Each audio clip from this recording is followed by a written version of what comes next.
धर्मो रक्षति रक्षितः म्हणजे आपण धर्माचे रक्षण केले तर धर्मही आपले रक्षण करतो. पण हे कसं शक्य आहे? कारण धर्म हा एखादा व्यक्ती नाही की तो प्रत्यक्ष येऊन आपल्याला वाचवेल. चला एक गोष्ट सांगते.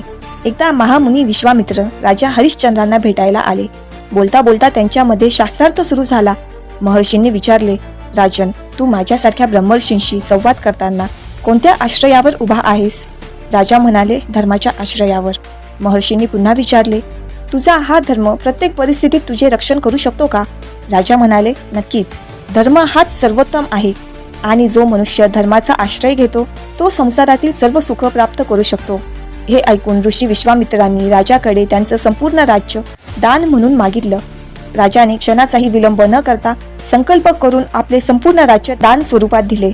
यानंतर राजा हरिश्चंद्र आपली पत्नी शैव्या आणि पुत्र रोहित यांना घेऊन काशीपुरीकडे निघाले.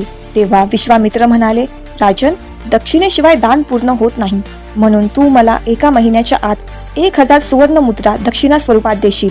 राजा काशीला गेले. तेथे त्यांनी आपली पत्नी शैव्या आणि पुत्राला दासी स्वरूपात 600 मुद्रांत विकले आणि स्वतःला 400 मुद्रांसाठी एका डोमाला विकले. तो डोम स्मशानाचा स्वामी होता. त्याने राजाला शवदान करण्याचे काम दिले.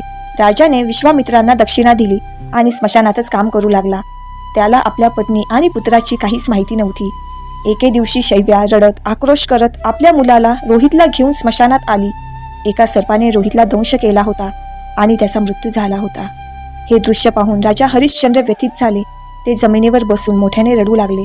पण काही वेळाने ते स्वतःला सावरून राणीपाशी गेले आणि म्हणाले, देवी, जर तुला आपल्या पुत्राचा दाह संस्कार करायचा असेल तर त्यासाठी तुला मूल्य द्यावे लागतील.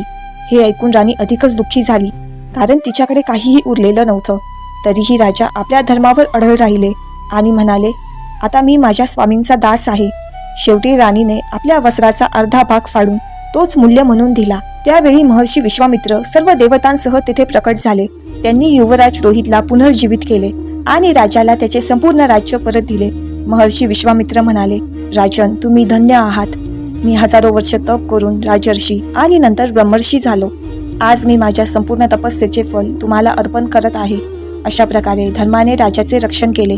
जे देव मोठ्या मोठ्या ऋषींनाही ध्यानात सहज दिसत नाही, त्या सर्व देवतांनी राजाला दर्शन दिले आणि धर्मनिष्ठेमुळेच राजाला वर्षांच्या तपस्येचे दुर्मिळ फळ प्राप्त झाले.